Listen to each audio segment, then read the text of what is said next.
Okutinira amagara n'ebyabo mu bashubuzi omu tawuni ya Kaabwohe obwo hati nibakyekyekera bimwe aha bigurupu by'abasigazi abatarikwenda kukora bamarira obwire omu kuteganisa biine byabo. Omu Kaabwohe itu omu tawuni omu twine omwirima mwingi nayo gumwe gukureetera insecurity omu Kaabwohe. Abashubuzi k'okumugira ngu oteho barabu ya 3,000 ataata amashanyarazi gagenda mingi yana ataha agiraza abwihawo ataha nondijo imyanya abantu bayimba cyane fahinga mwene uko mwanya ukuri yo bukibira bakira kwatira y'abantu aha meyazi bakira kwatira abantu na nakwagana yifanze bakira kwatira abantu cyo babaka amasumu babaka desente imyanya tukimanya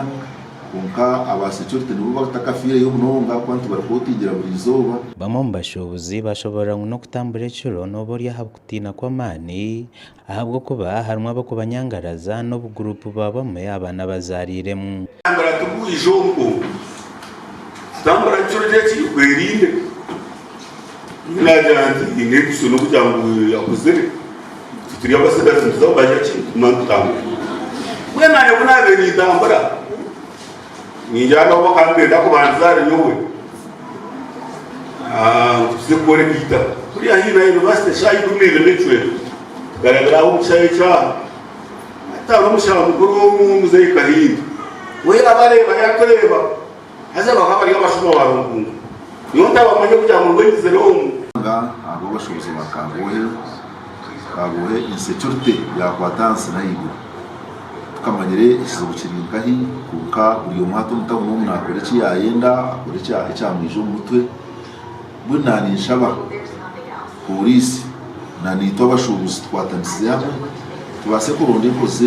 iziyenze korecha kwa ni impamvu batura nitwe abamuntu bantamanya yiba kubyama abantu tamanya yiba kutura. Ebyafa by'etawuni ya Kaabwohe tibikutana munonga n'obushuma ko Muhammad Senyonga RC1 chairperson wa market sale arikushobora oheji twaye kumire munonga tutamuza mayumbi 10 na no kwekuma ndahunite katunguka twatunga abashubuzi bingi bakorwa heru kuja ku developinga Kaabwohe aha mutindo omurungi abo kuwe kari kandi bagetanya mu nyamuha ikikumanyisa ngo ekaba erimbi kwabirozamu ofa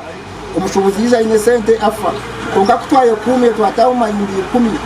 yaturetera entunguka obwa hati bino kwerarikirira ngo kufa kw'abashubuzi nikigarira entunguka y'ecweka enyuma abahangu itawuneza kubandama n'omushubuzi ito tureba ngo afira omushubuzi omwe kuko business z'abantu zifire n'iz'abantu bingi omushubuzi omwe economies of scale abira yine depo abukoraho aba driver bintu bingi bikwasa kwantu tubikobizamo nyo nishaba abashubuzi reka tuherwaneho nito tukufa y'umunonga abwenshonga wara watanka wagira kasente atini utanje kuba cautious mununga kwerarike abashubuzi baguzamu enkora nkeji kumana bitwa babazuguru ikiretera enkora y'abambi Kaabwohe tiyatunguka negarize nyuma kandi n'abantu ito twenyine abashubuzi ito nito abaruma bataka ito neturema shoshanga Kaabwohe yaba kasiramu etachari town abo kubera yarengurwa municipality habwe mbera no kwerarikiro kuruho Consolata Kasure uri DPC wa district ya Shema arigiro mu rweterane yarabura abashubuzi abatarukuza mu nkiko zebyo kwerinda. Tuketa meeting y'abashubuzi we were with him and 3 people all in the entire town. Nimbira abantu bakwija ukuba twenda planning akuba policing kwatanisa wokweta abantu tusitame tuganire nk'abantu bakuraki tubakwije oriya yatungobozi ayirukira nkahi apolisi gasha kwa Gerard Tugumi.